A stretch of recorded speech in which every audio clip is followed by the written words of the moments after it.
70세가 되면 노후의 진짜 얼굴이 드러납니다. 연금은 매달 들어오지만 위기는 예고 없이 찾아옵니다. 자녀의 실직, 배우자의 병, 작은 사고, 갑작스러운 장례, 그리고 전세 인상까지 누구에게나 일어날 수 있는 순간들이죠. 이때 우리를 지켜주는 건 연금이 아닙니다. 바로 오늘 당장 꺼낼 수 있는 현금입니다. 그렇다면 70세 이후 반드시 준비해야 할 그 현금의 규모는 과연 얼마일까요? 지금부터 6가지 실제 순간을 통해 확인해 보겠습니다. 70세 장기호 씨. 그의 노후는 평범했습니다. 넉넉하지는 않았지만 부족하지도 않았습니다. 매달 들어오는 연금으로 끼니를 챙기고 아내 오순희 씨와 함께 동네 산책을 하는 것. 그게 하루의 가장 큰 즐거움이었습니다. 하지만 어느 날 평화를 깨는 소식이 찾아왔습니다. 아들 재민이 직장에서 해고를 당한 겁니다. 20년 넘게 다닌 회사였는데 구조조정이라는 한마디로 하루아침에 잘린 것이었습니다. 처음엔 금방 다시 일자리를 찾을 거라 믿었습니다. 하지만 현실은 냉정했습니다.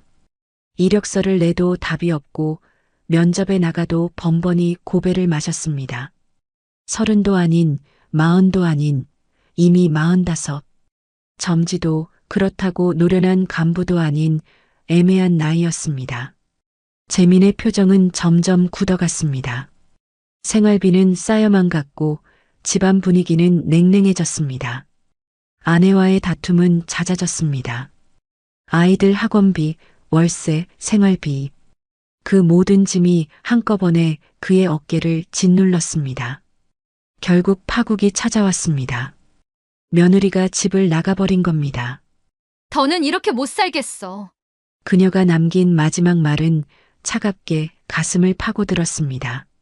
남겨진 건 재민과 어린 손주 둘뿐이었습니다. 갈 곳이 없어진 재민은 결국 부모님 집을 찾았습니다. 손주 둘을 데리고 문을 두드렸습니다. 기호 씨는 애써 밝게 웃으며 맞이했지만 속마음은 무겁게 가라앉았습니다. 그날부터 장기호 씨의 노후는 완전히 달라졌습니다.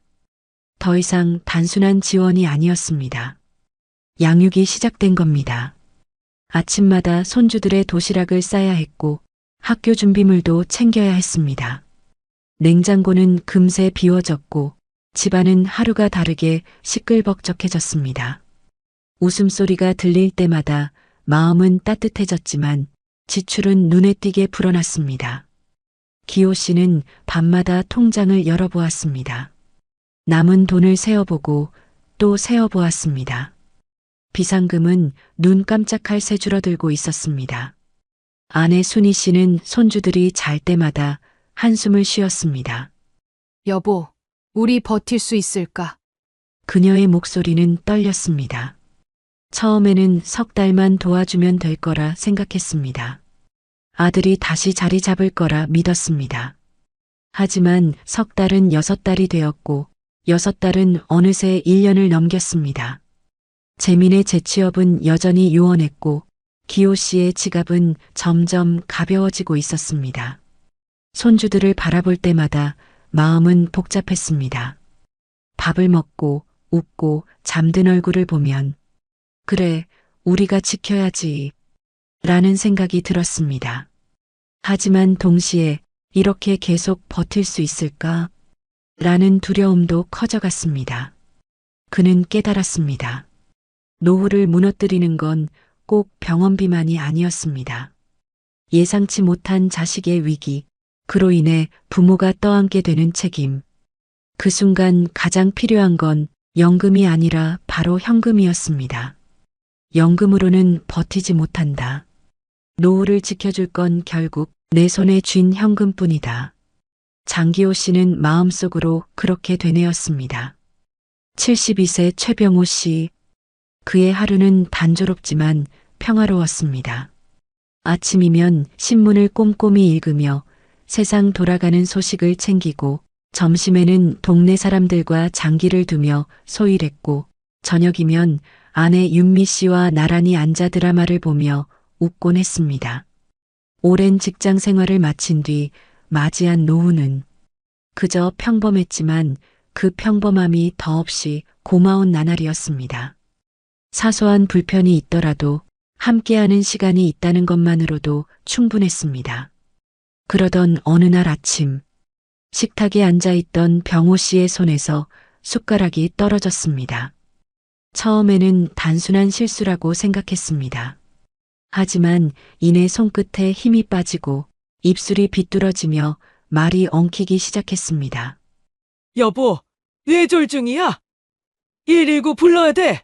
윤미 씨는 순간 직감했고 곧장 전화를 걸었습니다. 사이렌 소리와 함께 구급차가 달렸습니다. 병호 씨는 의식은 또렷했지만 팔과 다리는 납덩이처럼 무거워져 움직이지 않았습니다. 혀는 제멋대로 굴러가 발음이 꼬였고 속으로는 분명히 생각이 또렷한데 입은 전혀 말을 따라주지 않았습니다. 그 답답함에 눈물까지 맺혔습니다. 응급실에서 각종 검사가 이어졌습니다. CT, MRI, 혈관 촬영. 의사는 단호히 말했습니다. 혈관이 막혔습니다. 지금 바로 수술해야 합니다. 순간 윤미 씨의 다리가 풀렸지만 망설일 틈은 없었습니다. 다행히 수술은 성공적으로 끝났습니다. 하지만 문제는 그 다음이었습니다. 병호 씨는 반신이 마비된 채로 깨어났습니다. 걷지도 못했고 말도 더듬었습니다. 의사는 시간이 지나면 조금씩 나아질 수 있다고 했지만 앞으로 몇 달, 아니 몇 년간은 재활과 간병이 반드시 필요하다고 했습니다. 그때부터 윤미 씨의 하루는 송두리째 바뀌었습니다. 남편의 식사를 떠먹이고 침대에서 몸을 일으켜 세워주고 굳어가는 손발을 주물러주는 일이 일상이 되었습니다. 밤에는 수시로 일어나 뒤척이는 남편을 돌봐야 했습니다. 깊게 잠들 수 없었고 몸은 지쳐갔지만 마음은 더 무겁게 가라앉았습니다. 결국 간병인을 써야 했습니다. 혼자 감당하기에는 한계가 있었기 때문입니다. 하지만 간병인을 쓰는 순간부터 지출은 눈덩이처럼 불어났습니다. 재활치료비, 간병비, 약값. 매일같이 돈이 빠져나갔고 통장을 열어볼 때마다 두려움이 밀려왔습니다. 연금은 일정하게 들어왔지만 그 돈만으로는 턱없이 부족했습니다. 우리가 이렇게 오래 버틸 수 있을까? 윤미 씨는 매일 계산기를 두드리며 한숨을 내쉬었습니다. 다행히 부부는 몇 년 전부터 혹시 모를 상황에 대비해 조금씩 모아둔 현금이 있었습니다. 그 돈 덕분에 병원비를 제때 낼 수 있었고 간병인을 쓰며 남편의 회복을 이어갈 수 있었습니다. 만약 그 돈이 없었다면 어땠을까요? 수술은 무사히 끝났더라도 재활을 지속할 수 없었을 겁니다. 간병인을 두지 못했다면 윤미 씨 혼자 돌보다가 결국 쓰러지고 말았을지도 모릅니다. 그랬다면 두 사람의 삶은 동시에 무너졌을 것입니다. 어느 날 재활치료실 창가에 앉아있던 병호 씨가 어눌한 발음으로 아내에게 말했습니다. 여보, 고마워. 짧은 한마디였지만 그 속에는 미안함과 고마움이 뒤섞여 있었습니다. 윤미 씨는 그 말을 듣고 눈시울이 뜨거워졌습니다. 현금이 없었다면 남편과 이 자리에 함께 있을 수조차 없었을 거라는 생각 때문이었습니다. 병은 단순히 한 번의 위기가 아니라 끝없는 싸움이었습니다. 보험도 연금도 한계가 있었습니다. 수술비만큼이나 무서운 건 이후로 이어지는 재활비와 간병비였습니다. 그 모든 것을 버틸 수 있게 한 건 결국 현금이었습니다. 윤미 씨는 매일 다짐했습니다. 노후를 지켜주는 건 연금이 아니라 언제든 꺼내 쓸 수 있는 현금이야. 그녀의 눈에 비친 병호 씨는 예전처럼 자유롭게 움직이지는 못했지만 여전히 곁에 있었습니다. 그리고 그것만으로도 현금이 지켜낸 오늘은 충분히 소중했습니다. 70세 김혜란 씨. 남편을 먼저 떠나보내고 혼자 조용히 살고 있었습니다. 아침이면 작은 마당의 감나무를 바라보고 점심은 근처 시장에서 사온 반찬으로 간단히 차려 먹고 저녁에는 동네 경로당에서 친구들과 이야기를 나누며 하루를 마쳤습니다. 그 집은 특별한 곳이었습니다. 남편과 함께한 20년의 추억이 담겨 있었고 아이들을 키운 흔적도 고스란히 남아 있었습니다. 낡았지만 정겨웠고 무릎이 불편한 혜란 씨에게는 근처 병원과 시장, 경로당이 가까워 더없이 편리한 곳이었습니다. 하지만 그 평화는 한 통의 전화로 흔들렸습니다. 집주인의 목소리는 평소와 달리 굳어 있었습니다. 김 여사님, 전세금을 올려야 할 것 같습니다. 순간 혜란 씨의 손에서 전화기가 미끄러질 뻔했습니다. 전세금을 올려달라는 말은 곧 이 집을 지킬 수 있을지의 문제였기 때문입니다. 며칠 뒤 직접 마주 앉아 이야기를 나눴습니다. 집주인은 미안한 표정을 지었지만 말은 단호했습니다. 요즘 다 올랐습니다. 옆집도 뒷집도 다 그렇습니다.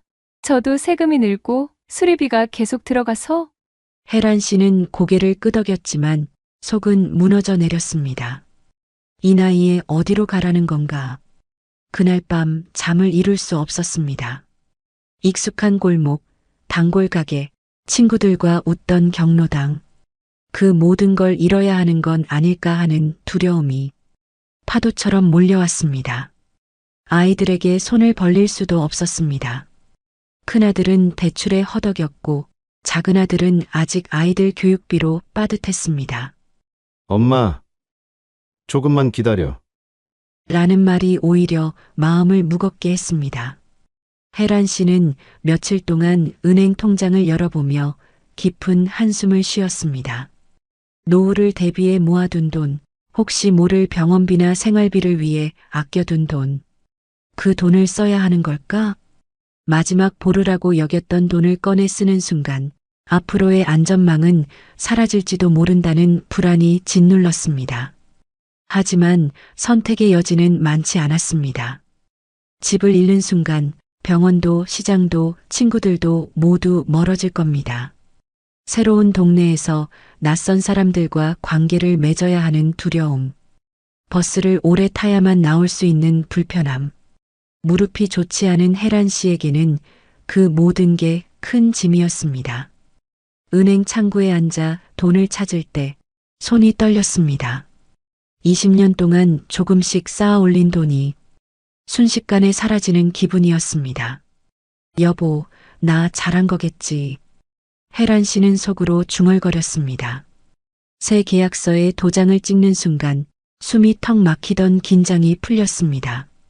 적어도 앞으로 몇 년은 이 집에서 계속 살 수 있었습니다. 감나무가 서 있는 마당, 봄이면 노란 꽃이 피는 담벼락, 경로당에서 들려오는 웃음소리. 그 모든 일상이 지켜진 겁니다. 그날 저녁 남편의 사진 앞에 앉아 혜란 씨는 조용히 말했습니다. 당신이 심어둔 감나무, 앞으로도 내가 지킬게요. 비상금이 없었다면 그녀는 낯선 동네로 밀려나야 했을 겁니다. 버스도 드물고 병원도 멀고 친구 하나 없는 곳에서 홀로 노후를 보내야 했을 겁니다. 현금은 단순한 돈이 아니었습니다. 익숙한 집과 일상, 그리고 삶의 터전을 지켜주는 힘이었습니다. 노후를 안전하게 만드는 건 화려한 자산이 아니라 당장 꺼내 쓸 수 있는 그 현금이었습니다. 73세 임춘식 씨와 아내 김정임 씨의 노후는 소박했습니다. 큰 욕심 없이 매달 들어오는 연금과 조금씩 모아둔 적금으로 그럭저럭 살아가고 있었습니다.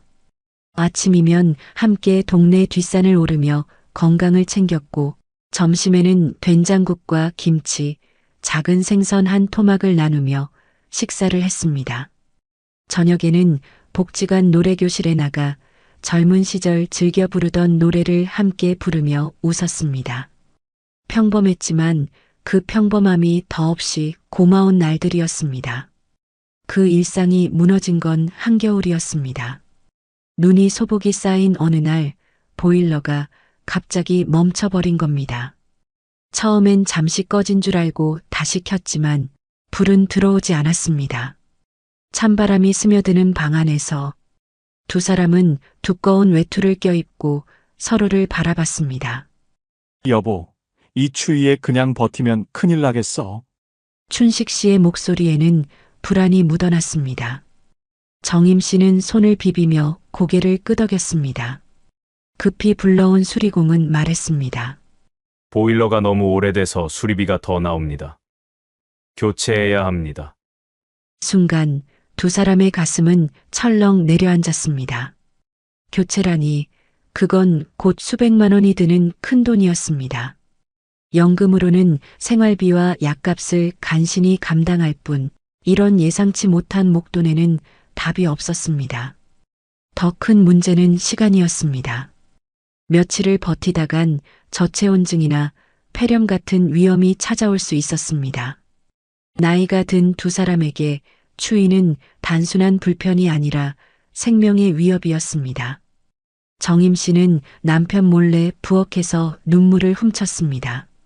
우리가 이 나이에 이런 일까지 겪어야 하나. 병원비도 아슬아슬한데 집에서조차 안전하지 못하다니 두려움이 몰려왔습니다. 그때 춘식 씨가 서랍 깊숙이 넣어둔 봉투를 떠올렸습니다. 몇 년 동안 아껴 모아둔 현금, 비상금이 있었습니다. 사람들이 요즘은 다 카드 쓰지 현금은 필요 없다고 말할 때도 춘식 씨는 고집을 부렸습니다. 언제든 꺼내 쓸 수 있는 돈이 있어야 한다는 생각에서였습니다. 그 현금을 꺼내 들고 온 순간 두 사람의 얼굴에 안도감이 스쳤습니다. 며칠을 더 고민할 필요도 없었습니다. 보일러 교체 비용을 현금으로 지불했고 그날 저녁 다시 따뜻한 온기가 집안을 채웠습니다. 따뜻한 공기가 올라오는 방 안에서 정임 씨는 남편에게 조용히 말했습니다. 여보, 이 돈이 없었으면 우리 어쩔 뻔했어. 짧은 대사였지만 그 속에는 두려움과 안도가 모두 담겨 있었습니다. 비상금은 단순한 돈이 아니었습니다. 집을 지켜주는 힘, 그리고 노후의 평범한 일상을 유지해주는 마지막 안전망이었습니다. 만약 그 돈이 없었다면 두 사람은 차가운 집에서 불편한 담요를 덮고 언제 올지 모를 자식들의 도움을 기다려야 했을지도 모릅니다. 그랬다면 건강은 물론 삶의 의욕까지 잃어버렸을 것입니다. 현금이 있었기에 두 사람은 위기 앞에서 당당할 수 있었습니다. 카드로 결제하면 언젠가는 갚아야 할 빚이 되지만 현금은 지금 이 순간을 지켜주는 확실한 힘이었습니다. 춘식 씨는 그날 밤 창밖에 쌓이는 눈을 보며 생각했습니다. 늙어도 이렇게 버틸 수 있는 건 결국 현금 덕분이구나. 노후를 위협하는 건 거대한 사건만이 아니었습니다. 보일러 고장, 가전제품 교체, 갑작스러운 집수리. 누구에게나 일어날 수 있는 작은 사건이지만 그 순간을 지켜주는 건 결국 당장 꺼내 쓸 수 있는 돈이었습니다. 70세 윤정옥 씨. 아침 햇살이 들어오는 거실에 앉아 있는데도 집안은 텅 빈 듯 적막했습니다. 불과 몇 달 전까지만 해도 남편의 기침 소리와 라디오 볼륨이 뒤섞여 이 집을 가득 채웠습니다. 하지만 이제 그 소리는 어디에도 없었습니다. 남편 박준호 씨가 세상을 떠난 지 석 달. 정옥 씨는 여전히 그 사실을 받아들이기 힘들었습니다. 매일 저녁마다 밥상을 차리며 습관처럼 젓가락 2벌을 올리다가 다시 1벌을 치우며 눈시울을 붉혔습니다. 무엇보다 힘들었던 건 남편의 부재가 남긴 경제적 공백이었습니다. 준호 씨는 퇴직 후에도 틈틈이 일거리를 찾아 생활비를 보탰습니다. 매달 꾸준히 들어오던 작은 연금과 그가 벌어오던 돈은 정옥 씨의 삶을 지탱해주는 든든한 기둥이었습니다. 하지만 남편이 떠난 순간 그 기둥은 무너졌습니다. 정옥 씨에게 남은 건 자신 앞으로 들어오는 얼마 안 되는 연금뿐이었습니다. 전기세, 가스비, 관리비, 약값. 하루에도 몇 번씩 지갑을 열다 보면 돈은 물처럼 빠져나갔습니다. 이전에는 남편이 함께 나눴던 지출이었지만 이제는 혼자 감당해야 할 짐이 되었습니다. 집안 곳곳에는 여전히 남편의 흔적이 남아 있었지만 생활비의 빈자리는 냉정하게 그녀를 압박했습니다. 무엇보다 무서운 건 예상치 못한 순간이었습니다. 갑자기 보일러가 고장이 나거나 몸이 아파 병원에 가야 한다면 버틸 수 있을까 하는 두려움이었습니다. 여보, 당신 없이는 내가 못 살 것 같아. 정옥 씨는 남편의 사진 앞에서 중얼거리곤 했습니다. 하지만 울고만 있을 수는 없었습니다. 그녀는 서랍 깊숙이 넣어둔 작은 통장을 떠올렸습니다.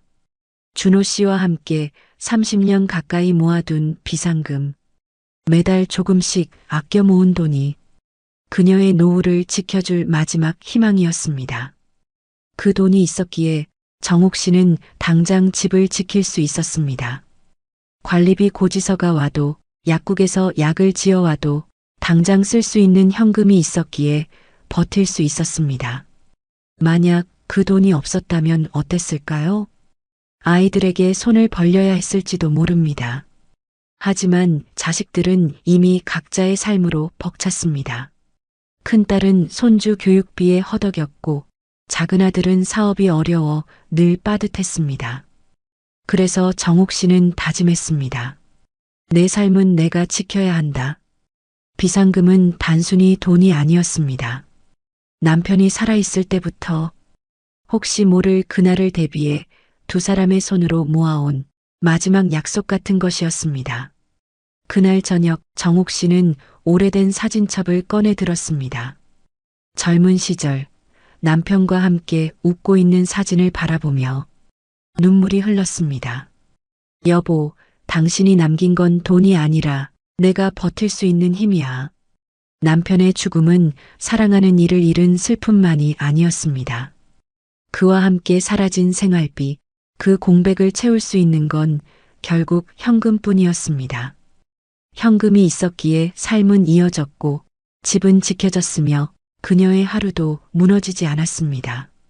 노후를 위협하는 건 단지 병이나 사고가 아니었습니다. 사랑하는 사람의 부재가 남긴 경제적 빈자리, 그 순간을 버틸 수 있게 하는 건 어떤 자산보다도 어떤 연금보다도 당장 꺼내 쓸 수 있는 현금이었습니다. 71세 오세권 씨와 아내 박영숙 씨는 그동안 어떻게든 스스로 버텨왔습니다. 큰 돈은 아니었지만 연금과 소소한 적금으로 생활비와 약값을 충당하며 살아왔습니다. 하지만 몇 달 전부터 병원비와 생활비가 겹쳐 통장이 빠르게 바닥을 드러내기 시작했습니다. 여보, 이제는 정말 힘들겠어. 애들한테 말해야 하지 않을까? 세권 씨는 망설이며 아내에게 말했습니다.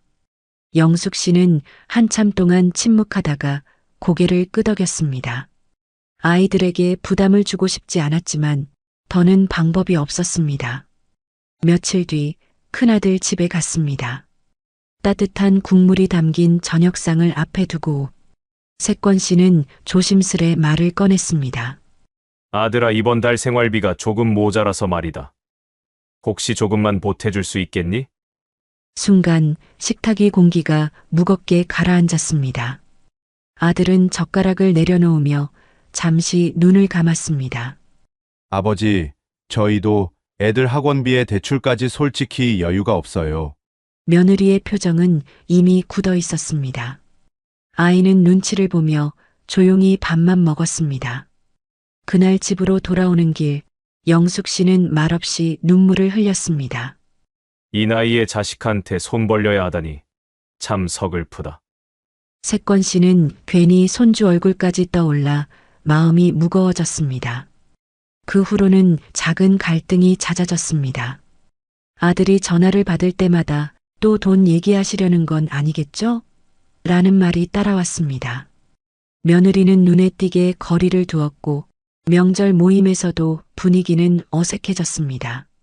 자식에게 기대려던 마음은 오히려 관계의 균열을 만들고 말았습니다. 돈의 문제가 가족의 정까지 흔들어 놓은 겁니다.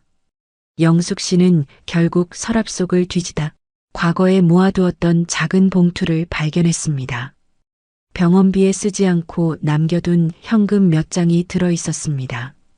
그 돈을 꺼내드는 순간 마음 한구석이 조금은 가벼워졌습니다. 여보, 우리 앞으로는 자식들한테 말하지 말자. 우리가 가진 걸로 버텨보자. 세권 씨의 목소리에는 단호함이 묻어 있었습니다. 그 말에 영숙 씨도 고개를 끄덕였습니다. 현금은 단순한 돈이 아니었습니다. 자존심이자 관계를 지켜주는 울타리였습니다. 자식에게 의존하는 순간 무너졌던 마음이 현금을 꺼내드는 순간 다시 세워졌습니다. 만약 그 돈마저 없었다면 두 사람은 끝내 자식에게 손을 벌리고 그 과정에서 가족의 관계까지 잃었을지 모릅니다. 노후를 지켜주는 건 단순히 생활비가 아니었습니다. 자식에게 미안한 마음을 주지 않고 스스로의 삶을 유지할 수 있게 하는 최소한의 힘. 그게 바로 당장 꺼내 쓸 수 있는 현금이었습니다. 그리고 두 사람은 다시 다짐했습니다. 앞으로 어떤 일이 닥치든 우리 노후는 우리가 지켜야 한다. 6가지 순간을 돌아보면 한 가지 공통점이 보입니다. 위기는 늘 예상치 못한 곳에서 찾아왔고 그 순간을 버텨준 건 연금이 아니라 바로 현금이었습니다. 첫 번째는 자녀 문제였습니다. 직장을 잃거나 생활이 흔들리면 부모에게 의지하는 건 흔한 일입니다. 마음으로는 돕고 싶지만 현실은 결코 가볍지 않았습니다. 수백만 원 단위의 지원이 반복되면 노부모의 노후 자금은 순식간에 바닥을 드러냅니다.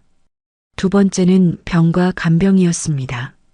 병원 응급실 문 앞에 서면 지금 바로 수술해야 한다는 말이 들려옵니다.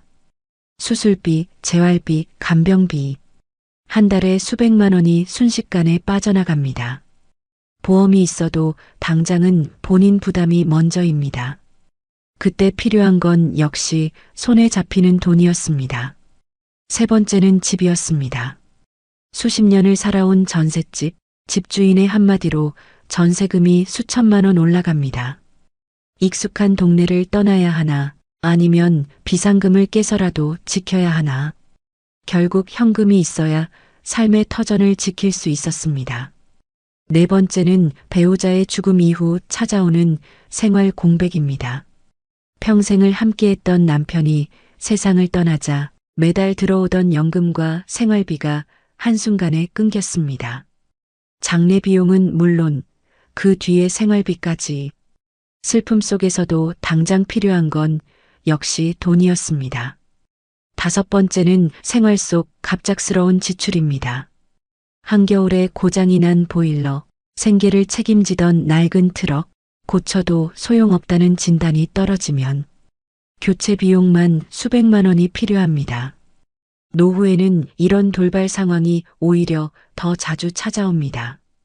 여섯 번째는 자식에게 의존했을 때의 갈등입니다. 처음에는 미안하지만 곧 당연해집니다. 부담이 쌓이고 대화는 단절되고 마침내 갈등은 가족관계를 무너뜨립니다. 이 역시 부모 스스로 현금을 준비했을 때만 피할 수 있는 문제였습니다. 이렇게만 모아봐도 필요한 금액은 금세 수천만 원을 넘어섭니다. 자녀 지원에 몇백만 원, 간병과 병원비에 수천만 원, 전세 인상에는 3천만 원 이상, 장례와 생활 공백에는 최소 1,000만 원. 크고 작은 위기를 합치면 현실적으로 최소 3천만 원에서 5천만 원의 현금은 반드시 필요했습니다. 연금은 매달 들어오지만 위기는 달력을 기다려주지 않습니다. 그날 그 순간 당장 꺼낼 수 있는 현금만이 삶을 지켜주는 마지막 버팀목이었습니다. 오늘 우리는 6가지 순간을 함께 살펴봤습니다. 자녀의 실직, 배우자의 병, 갑작스러운 사고, 예고 없는 장례, 전세금 인상, 그리고 가족 간의 갈등까지 모두 남의 이야기가 아니었습니다. 누구에게나 닥칠 수 있고 실제로 많은 이들이 이미 겪고 있는 현실입니다. 연금은 다음 달에 들어오지만 위기는 오늘 찾아옵니다. 그날을 버티게 하는 건 그 어떤 제도도 보험도 아닌 바로 손에 잡히는 현금이었습니다. 이제 질문을 드리고 싶습니다. 여러분은 70세 이후 어떤 순간이 가장 두렵습니까? 자녀에게 손을 벌려야 하는 순간입니까? 병원 응급실 문 앞에 서 있는 순간입니까? 아니면 익숙한 집을 떠나야 하는 순간입니까? 그 답은 각자 다르겠지만 한 가지 사실만은 분명합니다. 누구도 이런 순간을 피할 수 없다는 것. 그리고 준비된 현금만이 우리를 지켜줄 수 있다는 것입니다. 오늘의 영상이 도움이 되셨다면 앞으로도 함께 준비할 수 있도록 구독, 좋아요, 댓글 꼭 부탁드립니다.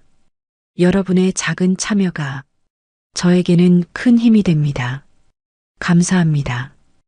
연금만 믿고 계십니까?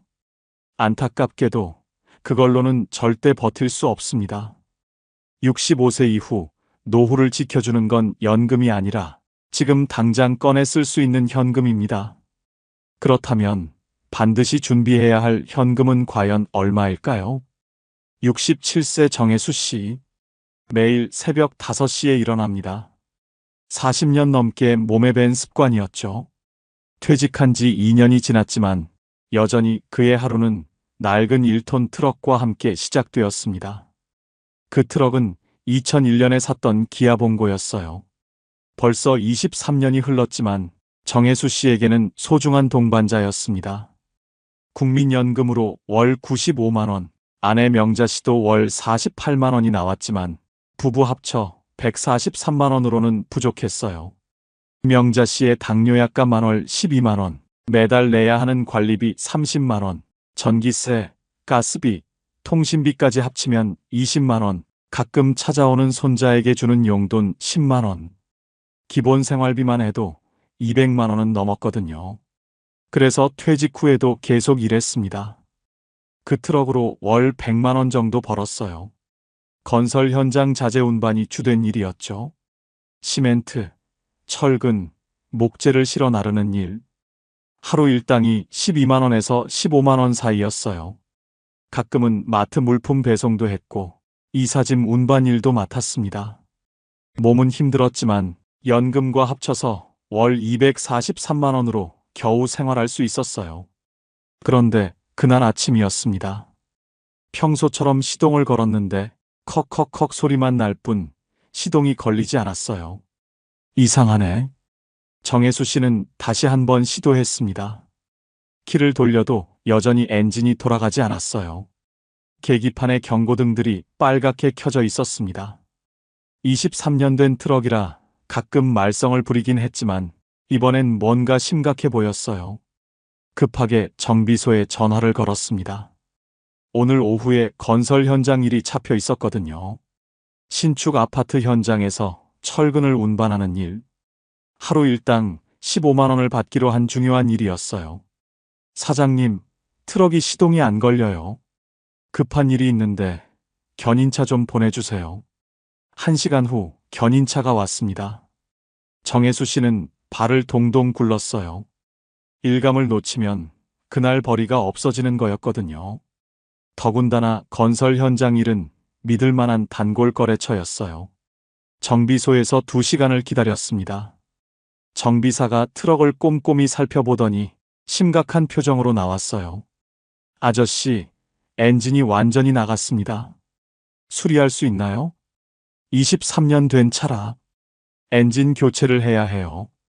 그럼 얼마나 들까요? 정비사는 고개를 저었습니다. 수리비만 800만 원에서 900만 원. 거기에 다른 부품들도 교체해야 한다고 했어요. 차라리 새 차를 사는 게 낫다고 조언했습니다. 정혜수 씨에게는 하늘이 무너지는 소리였어요. 그 트럭이 생계수단의 전부였거든요. 퇴직 후 2년 동안 그 트럭으로 벌어온 돈이 월 100만 원. 그 돈 없이는 생활이 불가능했어요. 중고차는 얼마 정도 해요? 1톤 트럭 괜찮은 중고가 1200만 원 정도 하고 새 차는 2800만 원 넘어요. 1200만 원. 정혜수 씨에게는 천문학적인 숫자였어요. 연금 143만 원으로는 절대 마련할 수 없는 돈이었거든요. 그날 오후 일도 결국 취소해야 했습니다. 현장 소장에게 전화를 걸어 사정을 설명했어요. 다행히 이해해 주었지만 15만 원 수입이 날아간 건 아쉬웠습니다. 집에 돌아온 정혜수 씨는 깊은 한숨을 쉬었어요. 명자 씨가 걱정스러운 표정으로 물었습니다. 여보, 어떻게 됐어요? 트럭이 완전히 망가졌어. 새 차를 사려면 1,200만 원이 필요해. 명자 씨는 잠시 말이 없었습니다. 그러더니 조용히 말했어요. 여보, 다행히 우리가 미리 모아둔 돈이 있잖아요. 그 돈은 두 부부가 15년 넘게 조금씩 모은 거였어요. 정혜수 씨가 회사 다닐 때부터 매달 20만 원에서 30만 원씩 노후를 위해 차곡차곡 모아둔 비상금이었죠. 지금까지 총 2,100만 원이 모여 있었어요. 하지만 정혜수 씨는 망설였어요. 그 돈을 쓰면 비상금이 거의 떨어지는 거였거든요. 여보, 괜찮을까요? 이 돈 쓰고 나면 900만 원밖에 안 남는데. 명자 씨가 남편의 손을 꽉 잡았습니다. 45년 동안 함께 살아온 아내였어요. 남편의 마음을 누구보다 잘 알고 있었죠. 일은 할 수 있는데 차가 없으니 아무것도 못하겠더라고요. 결국 정혜수 씨는 결단을 내렸습니다. 다음 날 아침 일찍 중고차 매매단지로 갔어요. 준비해둔 현금 1,200만 원으로 깔끔한 중고 트럭을 샀습니다. 2019년식 기아 봉고 1톤. 주행거리도 8만 킬로미터로 양호했어요. 현금으로 계산하니 바로 그날 가져올 수 있었습니다. 할부나 대출 절차 없이 깔끔하게 현금 거래로 해결된 거죠. 3일 후 새 트럭으로 첫 일을 나갔습니다. 오랜만에 시원하게 시동이 걸렸어요. 엔진 소리도 힘차고 깔끔했습니다. 계기판도 깨끗하고 에어컨도 잘 나왔어요. 정혜수 씨는 운전대를 꽉 잡으며 생각했습니다. 만약 그 현금이 없었다면 일을 완전히 그만둬야 했을 거예요. 월 100만 원 수입이 사라졌을 테고 연금 143만 원만으로는 생활이 불가능했을 겁니다. 대출을 받으려 해도 67세 노인에게는 쉽지 않았을 거예요. 심지어 신용대출 금리는 연 10%가 넘었거든요. 현금이 있었기 때문에 새 트럭을 바로 살 수 있었던 거죠. 노후에도 예상치 못한 큰 지출은 언제든 찾아옵니다. 연금만으로는 이런 상황을 감당하기 어려워요. 준비된 현금만이 진짜 버팀목이 됩니다. 69세 박성호 씨. 퇴직 후 5년째 평범한 노후를 보내고 있었습니다. 국민연금 월 85만 원, 아내 옥순 씨도 월 42만 원. 부부 합쳐 127만 원으로 검소하게 살았어요. 자식들도 다 독립했고 큰 욕심 없이 조용히 지내고 있었죠. 그런데 어느 날 아침이었습니다. 평소처럼 동네 산책을 하던 중 갑자기 가슴이 조여오기 시작했어요. 처음엔 단순한 소화불량인 줄 알았습니다. 어제 저녁에 뭘 잘못 먹었나? 하지만 시간이 지날수록 통증이 심해졌어요. 가슴 한가운데가 마치 바위로 누르는 것 같았습니다. 식은땀이 줄줄 흘렀고 숨쉬기도 점점 어려워졌어요. 옥순 씨가 남편의 안색을 보고 깜짝 놀랐습니다. 얼굴이 창백해지고 입술이 파래졌거든요. 여보, 병원 가야겠어요. 급히 119에 신고했습니다. 구급차가 사이렌을 울리며 달려왔어요. 응급실로 이송되는 동안 박성호 씨는 의식을 잃었습니다. 대학병원 응급실. 의료진이 급하게 달려들었어요. 심전도, 혈액 검사, CT 촬영이 연이어 진행됐습니다. 1시간 후 의사가 나왔습니다. 심근경색이라고 했어요. 관상동맥이 심하게 막혀 있어서 일반적인 스텐트 시술로는 해결이 어렵다고 했습니다. 바로 우회술이 필요한 상황이었어요. 지금 당장 수술을 해야 합니다. 얼마나 위험한가요? 늦으면 생명이 위험해요. 옥순 씨는 떨리는 손으로 수술 동의서에 사인했습니다. 박성호 씨는 곧바로 수술실로 들어갔어요. 5시간에 걸친 수술이었습니다. 관상동맥 우회술. 막힌 혈관을 우회해서 새로운 혈관을 이어주는 대수술이었어요. 다리에서 혈관을 떼어내서 심장에 이식하는 수술이었죠. 옥순 씨는 수술실 밖에서 하루 종일 기다렸습니다. 아무것도 먹지 못했어요. 기도만 했습니다. 저녁 8시가 되어서야 수술이 끝났어요. 집도의가 나와서 설명했습니다. 다행히 수술은 성공했다고 했어요. 하지만 중환자실에서 며칠 더 지켜봐야 한다고 했습니다. 박성호 씨는 중환자실로 옮겨졌어요. 온몸에 관이 꽂혀 있었고 각종 의료 장비가 삐삐 소리를 냈습니다. 옥순 씨는 중환자실 유리창 너머로 남편을 바라봤어요. 의식은 없었지만 숨 쉬고 있는 모습에 안도했습니다. 그런데 문제는 여기서부터였어요. 중환자실 하루 비용이 50만 원. 수술비까지 합치면 벌써 1,500만 원이 나왔어요. 병원 원무과에서 연락이 왔습니다. 중간 정산을 해야 한다고 했어요. 여러 가지를 합치면 1,800만 원. 앞으로도 중환자실에 며칠 더 있어야 한다고 했습니다. 보험이 있긴 했지만 보험금은 퇴원 후에나 받을 수 있었어요. 지금 당장 병원비를 내야 하는 상황이었습니다. 옥순 씨는 당황했어요. 연금 127만 원으로는 감당할 수 없는 돈이었거든요. 적금을 깨야 하나 고민했지만 적금도 해지하려면 며칠 걸렸어요. 다행히 박성호 씨 부부에게는 준비된 현금이 있었습니다. 혹시 모를 병원비를 대비해서 모아둔 3천만 원. 박성호 씨가 평생 건강하게 살았지만 나이가 들면 언제 어떤 일이 생길지 모른다며 모아둔 돈이었어요. 옥순 씨는 은행에 가서 2천만 원을 찾았습니다.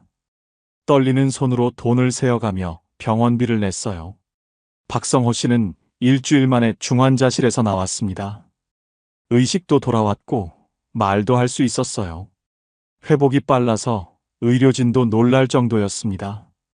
하지만 총 병원비는 2,200만 원이 나왔습니다. 건강보험이 적용됐지만 본인 부담금만 1,800만 원이 넘었습니다. 중환자실 비용과 수술비 중 상당 부분이 본인 부담이었거든요. 보험금을 받기까지는 한 달 이상 걸렸고 그 기간 동안 모든 비용을 현금으로 지불해야 했습니다. 퇴원하는 날 박성호 씨가 아내에게 말했어요. 몸은 힘들어도 현금이 있으니 치료를 버틸 수 있었네. 만약 준비된 현금이 없었다면 수술비와 중환자실 비용을 감당하지 못했을 거예요. 현금이 있었기 때문에 생명을 구할 수 있었던 거죠. 노후 의료비는 예상보다 훨씬 많이 듭니다. 보험금 지급 전까지 모든 비용을 현금으로 버텨야 해요. 결국 현금이 있어야 제때 치료를 받을 수 있습니다. 73세 김순자 씨. 남편을 5년 전에 먼저 보내고 혼자 살고 있었습니다. 국민연금으로 월 52만 원, 기초연금까지 합쳐 월 85만 원으로 생활했어요. 자식들은 모두 결혼해서 각자 살림을 차렸고 김순자 씨는 작은 전셋집에서 조용히 지내고 있었죠. 그 집은 김순자 씨에게 특별한 곳이었어요. 남편과 함께 20년을 살았던 추억이 담긴 공간이었거든요. 2층짜리 빌라의 1층 집. 마당에는 남편이 심어놓은 감나무가 있었고 봄이면 할머니가 심은 개나리가 노랗게 피었어요. 근처에는 20년 단골인 슈퍼마켓이 있었고 걸어서 5분 거리에 동네 병원도 있었습니다. 김순자 씨는 무릎이 좋지 않아서 너무 멀리 다니기는 어려웠거든요. 게다가 경로당도 바로 옆 골목에 있었어요. 매주 화요일과 목요일에는 친구들과 만나서 화투도 치고 수다도 떨었습니다. 혼자 사는 김순자 씨에게는 소중한 일상이었죠. 그런데 전세 계약 만료를 한 달 앞둔 어느 날이었습니다. 집주인에게서 갑작스럽게 연락이 왔어요. 평소 좋은 관계를 유지했던 집주인이었는데 목소리가 좀 어색했어요. 전세금을 3천만 원 올려야 한다고 했습니다. 현재 전세금이 1억 원인데 1억 3천만 원으로 올려달라는 거였어요. 김순자 씨는 순간 말문이 막혔습니다. 3천만 원이라는 돈은 월 85만 원 연금으로는 평생 모아도 모을 수 없는 큰 돈이었거든요. 집주인은 미안해하면서도 어쩔 수 없다고 했어요. 요즘 부동산 가격이 많이 올라서 옆집들도 다 1억 3천만 원에 계약했다고 했습니다. 세금도 많이 나오고 집 수리비도 계속 들어간다고 했어요. 김순자 씨는 당황했습니다. 월 85만 원 연금으로는 3천만 원을 마련할 방법이 없었거든요. 은행에서 대출을 받으려 해도 73세 혼자 사는 노인에게는 한계가 있었어요. 며칠 후 김순자 씨는 부동산에 가봤습니다. 혹시 다른 집을 알아보려고 했어요. 하지만 이 동네에서 1억 원 전세는 찾기 어려웠습니다. 대부분 1억 3천만 원 이상이었어요. 조금 떨어진 동네를 알아봤지만 그곳은 버스도 자주 없고 병원이나 마트까지 거리가 너무 멀었어요. 73세 혼자 사는 노인이 적응하기에는 어려운 환경이었습니다. 무엇보다 20년을 살던 동네를 떠나는 것이 두려웠어요.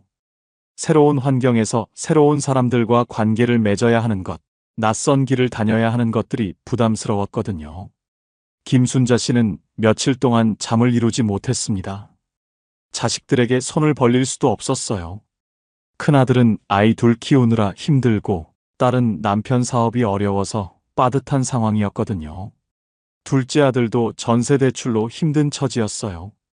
그러던 중 김순자 씨는 한 가지를 떠올렸습니다. 남편이 살아있을 때 함께 모아둔 비상금이 있었어요. 남편 박정수 씨와 함께 30년 동안 조금씩 모은 돈이었습니다. 매달 연금에서 10만 원씩, 때로는 20만 원씩 떼어서 모았어요.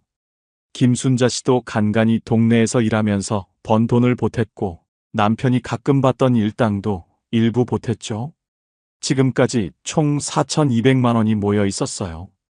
하지만 이 돈을 쓰는 것도 큰 고민이었습니다. 혼자 사는 73세 노인에게는 마지막 보루 같은 돈이었거든요. 갑자기 병원에 입원하게 되거나 생활비가 급하게 필요할 때를 대비한 돈이었어요. 김순자 씨는 일주일을 고민했습니다. 집을 잃고 낯선 곳으로 이사 가는 것과 비상금을 써서 익숙한 곳에서 계속 사는 것. 어느 쪽이 나을까? 남편 사진을 바라보며 하루 종일 생각했어요. 남편이라면 어떤 선택을 했을까? 아마 집을 지키라고 했을 것 같았어요.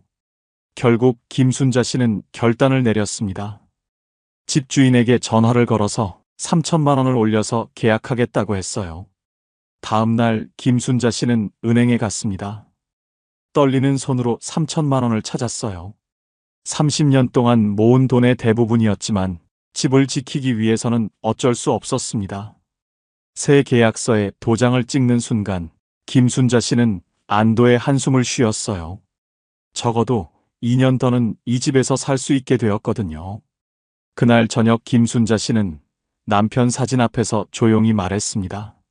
집을 잃는 줄 알았는데 현금이 제 집을 지켜줬습니다. 만약 그 현금이 없었다면 김순자 씨는 20년을 살던 집을 떠나야 했을 거예요. 73세 나이에 새로운 동네에서 적응하며 살아야 했을 겁니다. 자식들에게 부담을 주거나 더 열악한 환경의 집으로 이사해야 했을지도 모르죠. 익숙한 병원, 단골 가게, 경로당 친구들, 이 모든 것들을 포기해야 했을 거예요. 현금이 있었기 때문에 마지막 보루인 집과 일상을 지킬 수 있었던 거죠. 71세 이정희 씨, 아내와 함께 30평 아파트에서 살고 있었습니다. 국민연금 월 76만 원, 아내 연금 월 35만 원, 부부 합쳐 111만 원으로 검소하게 생활했어요.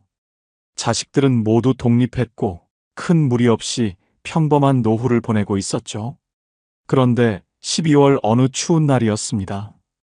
아침에 일어나 보니 집안이 너무 차가웠어요.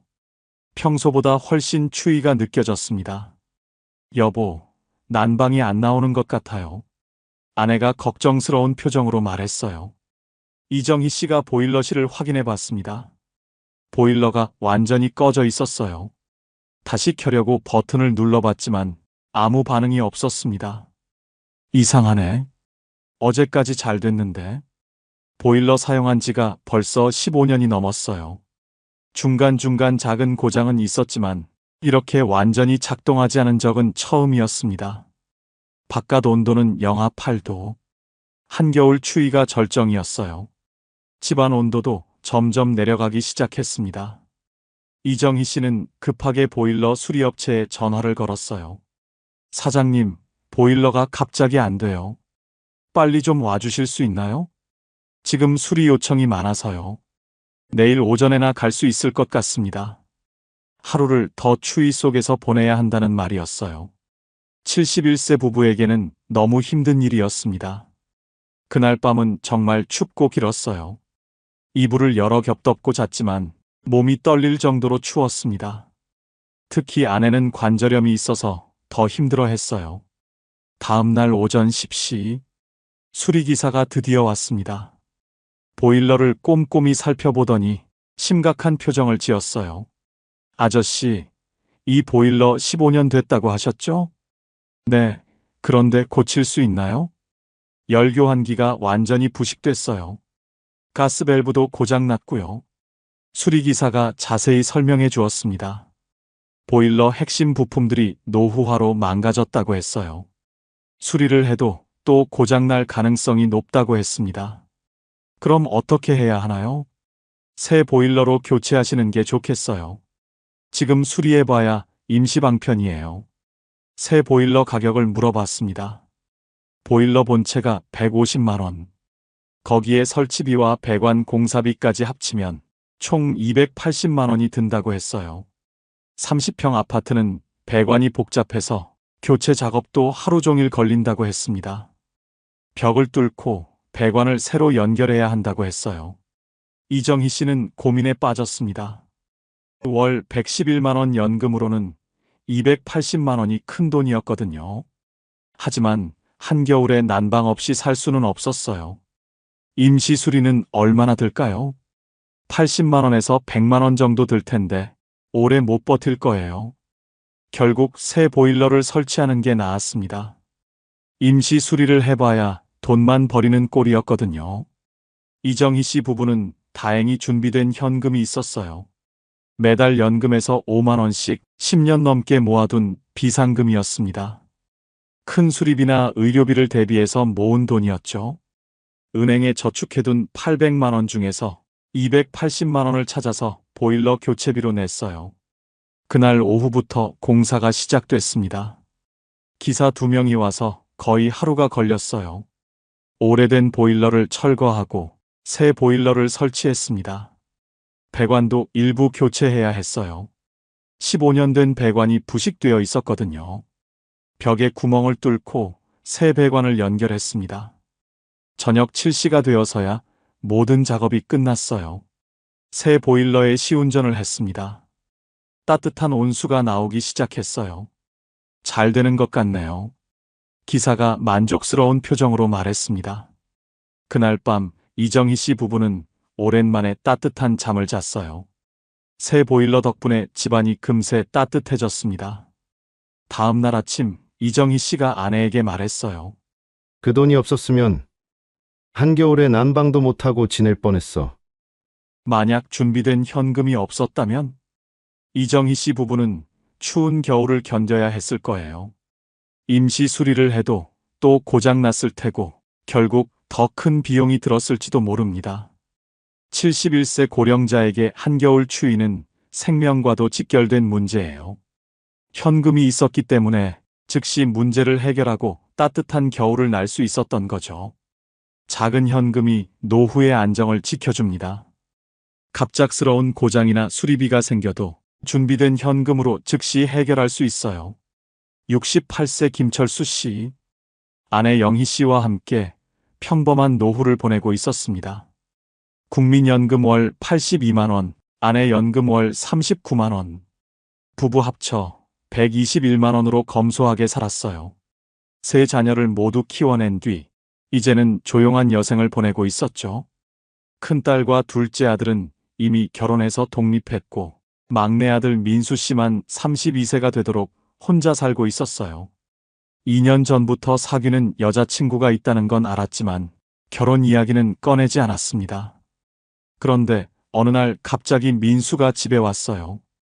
평소보다 표정이 진지해 보였습니다.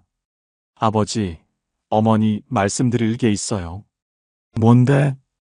결혼하려고 해요. 최대한 빨리요.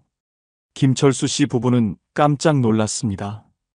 그동안 결혼 생각이 없는 줄 알았는데 갑자기 결혼 이야기가 나온 거였어요. 왜 갑자기? 무슨 일 있니? 은영이랑 오래 사귀었는데 이제 정말 결혼하고 싶어요. 더 이상 미룰 이유가 없어요. 민수 씨는 진지했습니다. 2년 동안 신중하게 생각해 본 결과라고 했어요. 상대방 부모님께도 인사드리고 싶다고 했습니다. 며칠 후 예비 며느리 은영 씨를 데려왔어요. 28세로 예쁘고 착해 보이는 아가씨였습니다. 김철수 씨 부부는 마음에 들었어요. 2년 동안 사귄 만큼 서로를 잘 아는 것 같았습니다. 하지만 문제는 여기서부터였습니다. 결혼 준비 비용이 만만치 않았거든요. 양가 부모님 상견례 자리에서 이야기가 나왔어요. 상대방 부모님은 상당히 넉넉해 보였습니다. 아버지는 중견기업 부장 출신, 어머니는 간호사였다고 했어요. 결혼 준비는 어떻게 할까요?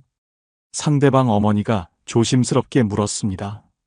김철수 씨는 솔직히 요즘 결혼 비용을 잘 몰랐어요. 30년 전 자신이 결혼할 때와는 완전히 달랐거든요. 예단은 보통 어느 정도 하나요? 요즘 500만 원에서 800만 원 정도 해요. 저희는 적당히 500만 원 정도면 될 것 같아요. 500만 원. 김철수 씨에게는 큰 돈이었어요. 하지만 상대방이 배려해서 말한 금액인 것 같았습니다. 결혼식 비용도 정해야 했어요. 요즘 결혼식은 예전과 달리 비용이 많이 들었어요. 결혼식장은 어디서 할까요? 괜찮은 웨딩홀에서 하면 어떨까요? 비용이 많이 들 텐데. 웨딩홀 비용은 저희가 부담하겠습니다. 상대방 어머니가 배려해 주었어요. 하지만 신랑 측에서도 해야 할 일이 많았습니다. 식대 분담금, 화환비, 폐백비, 각종 준비 비용까지 신랑 측에서 1,000만 원은 부담해야 한다고 했습니다. 게다가 신혼집 문제도 있었어요. 민수 씨는 아직 전세 자금이 부족했습니다. 알아본 전세가가 5억 원대였는데 민수 씨가 모은 돈은 1억 5천만 원 뿐이었어요. 신혼집은 어떻게 할까요? 상대방 아버지가 물었습니다. 저희가 3억 원 정도는 도와드릴 수 있어요. 정말 큰 배려였습니다. 하지만 그래도 5천만 원이 부족했어요. 아버지, 부족한 부분만 도와주세요. 민수 씨가 조심스럽게 부탁했습니다. 김철수 씨는 밤잠을 이루지 못했어요. 예단 500만 원, 결혼식 비용 1,000만 원, 상견례와 각종 준비 비용 500만 원, 신혼집 전세자금 지원 2천만 원, 총 4천만 원이 필요했습니다.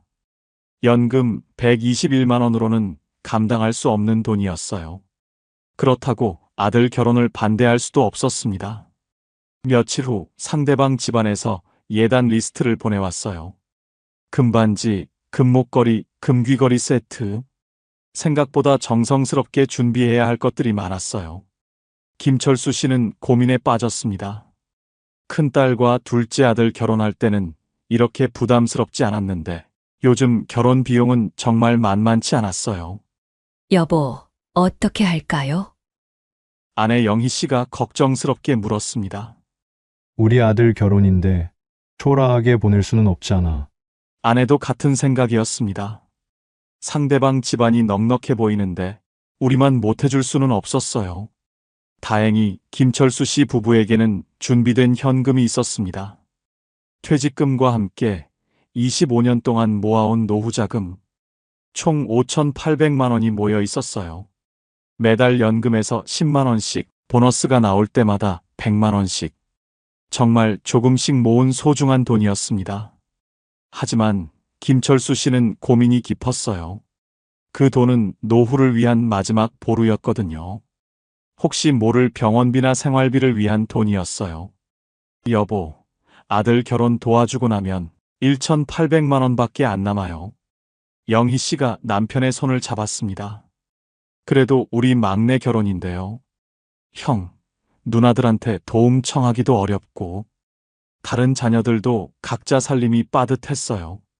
큰딸은 아이 둘 키우느라 힘들고 둘째 아들도 전세 대출 때문에 여유가 없었거든요. 결국 김철수 씨는 결단을 내렸습니다. 은행에 가서 4천만 원을 찾았어요. 25년 동안 모은 돈의 3분의 2가 넘는 금액이었지만 아들을 위해서라면 아깝지 않았습니다. 예단 500만 원으로 금반지와 목걸이 세트를 샀어요. 은영 씨가 정말 좋아했습니다. 결혼식 비용 1천만 원도 미리 준비했어요. 신혼집 전세자금 2천만 원도 아들에게 건넸습니다. 결혼식 당일, 민수 씨는 정말 행복해 보였습니다. 은영 씨도 예쁜 웨딩드레스를 입고 환하게 웃었어요. 상대방 부모님도 만족스러워 했습니다. 정말 정성스럽게 준비해 주셨네요. 우리 딸 좋은 집안으로 시집 보내는 것 같아 마음이 놓여요. 김철수 씨는 뿌듯했습니다. 비록 돈은 많이 들었지만 아들이 행복하다면 그것으로 충분했어요. 결혼식이 끝나고 집에 돌아온 김철수 씨. 통장 잔액을 확인해 보니 1,800만 원이 남아 있었어요. 25년 모은 돈 중 대부분을 썼지만 후회는 없었습니다. 며칠 후 아들 부부가 인사를 왔어요. 아버지, 어머니, 정말 감사해요. 덕분에 좋은 결혼식 올릴 수 있었어요. 그날 저녁 김철수 씨가 아내에게 말했어요. 우리 막내 결혼인데 초라하게 해줄 수는 없지. 만약 준비된 현금이 없었다면 김철수 씨는 아들 결혼을 제대로 도와줄 수 없었을 거예요. 대출을 받기에는 나이가 많았고 다른 자녀들에게 부탁하기도 어려운 상황이었거든요. 현금이 있었기 때문에 아들의 인생 최대 행사를 성공적으로 치를 수 있었던 거죠. 비록 노후 자금은 줄어들었지만 가족의 행복을 지킬 수 있었습니다. 트럭 교체에 1,200만 원, 심장 수술과 중환자실에 2천만 원, 전세 인상에 3천만 원, 보일러 교체에 280만 원, 자식 결혼 자금에 4천만 원. 이렇게 몇 가지 사례만 합쳐도 필요한 현금은 금세 1억 원을 훌쩍 넘습니다. 물론 모든 상황이 한꺼번에 오지는 않지만 최소한 3천만 원에서 5천만 원 현금은 준비해야 합니다. 65세 이후 우리 노후를 지켜주는 건 거액의 자산이 아닙니다. 바로 지금 당장 꺼내 쓸 수 있는 현금입니다. 연금만으로는 절대 부족합니다. 현금이 있어야 노후도 지켜낼 수 있습니다. 이 영상이 도움이 되셨다면 채널 구독과 좋아요, 댓글 부탁드립니다. 여러분의 작은 응원이 큰 힘이 됩니다. 겉보기엔 든든해 보이는 노후. 그런데 단 한 번의 선택, 한 통의 전화, 한 장의 서류가 모든 걸 바꿔놓는 순간들이 있습니다. 이번 영상은 정답을 단정하지 않습니다. 대신 끝까지 보셔야 보이는 5개의 문을 준비했습니다. 문을 열 때마다 나도 저럴 수 있겠네 하는 장면들이 나옵니다. 당신은 몇 번째 문에서 멈추게 될까요? 김 씨 부부는 평생 성실하게 살아왔습니다. 남편은 공장에서 30년 넘게 일했고 아내는 작은 식당을 운영하며 가정을 꾸렸습니다. 자식들도 잘 키워냈습니다. 큰아들은 대학을 졸업하고 직장을 잡았고 딸은 결혼해서 손주까지 선물해줬습니다. 두 사람은 그렇게 믿었습니다. 평생 큰 병 한 번 없이 건강하게 지내왔으니 앞으로는 연금으로 조용히 살 수 있겠다고 말입니다. 매일 아침 6시에 일어나 동네를 한 바퀴 산책하는 게 일상이었습니다. 건강검진에서도 늘 양호 판정을 받았습니다. 혈압약 하나 정도만 먹을 뿐이었습니다. 하지만 어느 날 저녁, 평소처럼 저녁을 먹고 있던 중이었습니다. 남편이 갑자기 가슴을 움켜쥐며 쓰러졌습니다. 아내는 처음엔 체한 줄 알았습니다. 등을 두드려주고 물을 떠다 줬습니다. 하지만 남편의 얼굴이 점점 파랗게 질려갔습니다. 식은땀이 주르륵 흘러내렸고 숨소리도 거칠어졌습니다. 이상하다 싶어 119에 전화를 걸었습니다. 구급차 사이렌 소리가 울리고 병원 응급실로 급히 실려갔습니다. 의사는 바로 진단을 내렸습니다. 급성 심근경색이었습니다. 곧바로 응급수술이 시작됐습니다. 아내는 수술실 앞 의자에 앉아 3시간을 기다렸습니다. 자식들에게 연락했지만 멀리 있어서 당장 올 수 없었습니다. 다행히 수술은 성공했습니다. 의사가 나와서 말했습니다. 위험한 고비는 넘겼다고 말입니다. 하지만 진짜 문제는 그 다음이었습니다. 보험이 일부를 커버해줬지만 비급여 항목이 끝도 없이 청구됐습니다. 스텐트 재료비가 제일 컸습니다. 집중 치료실 비용도 만만치 않았습니다. 병원 상담실에서 비용 설명을 들었을 때 아내는 깜짝 놀랐습니다. 생각했던 것보다 훨씬 많은 돈이 나가는 거였습니다. 평생 모은 돈에서 상당한 금액이 빠져나갔습니다. 퇴원할 때까지만 해도 큰 고비는 넘었다고 안심했습니다. 하지만 집에 돌아온 후에도 지출은 계속됐습니다. 퇴원 후 이어진 재활치료비까지 정기검진비, 재활치료비, 약값, 매달 나가는 병원비가 만만치 않았습니다. 3개월마다 받는 정밀검사 비용도 부담이었습니다. 예전에는 월 생활비가 100만 원이면 충분했습니다. 하지만 이제는 병원비만으로도 그 절반 이상이 나가게 됐습니다. 연금으로는 감당하기 어려운 수준이었습니다. 아내는 통장을 보며 속삭였습니다. 여보, 우리 이제 어떻게 버티나요? 목소리에는 걱정이 가득했습니다. 평생 큰 병 없이 살아온 부부에게는 정말 예상하지 못한 큰 지출이었습니다. 연금으로 평온하게 살 계획이었는데 갑자기 생활비가 2배로 늘어난 셈이었습니다. 주변 사람들도 비슷한 이야기를 했습니다. 우리도 그런 일 겪었어요. 정말 하루아침에 인생이 바뀌더라고요. 이런 일이 결코 특별한 경우가 아니었습니다. 사실 이런 일은 특별한 이야기가 아닙니다. 주변을 둘러보면 비슷한 경험을 한 분들이 많습니다. 한국보건사회연구원 조사에 따르면 65세 이상 가구는 전체 소비의 20% 이상을 의료비로 지출하고 있습니다. 쉽게 말해서 이런 겁니다. 은퇴 생활비 100만 원을 쓴다면 그중 20만 원이 병원비로 나간다는 뜻입니다. 이것도 평상시 이야기입니다. 그런데 응급 상황이라도 생기면 순식간에 수백만 원, 수천만 원이 날아가는 겁니다. 건강할 때는 전혀 예상하지 못하는 일입니다. 보험이 있어도 모든 걸 다 커버해주지 않습니다. 김 씨 부부는 고민 끝에 결정했습니다.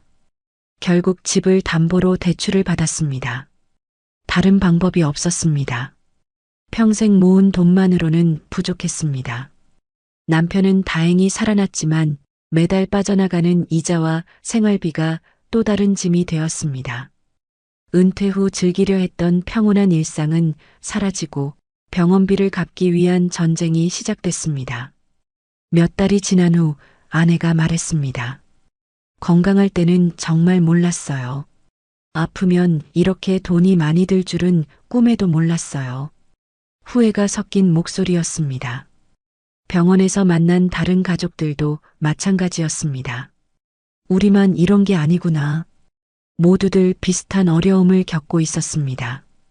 예상치 못한 의료비 때문에 고생하는 사람들이 많았습니다. 여기서 우리가 꼭 기억해야 할 점이 있습니다. 보험, 장기요양제도.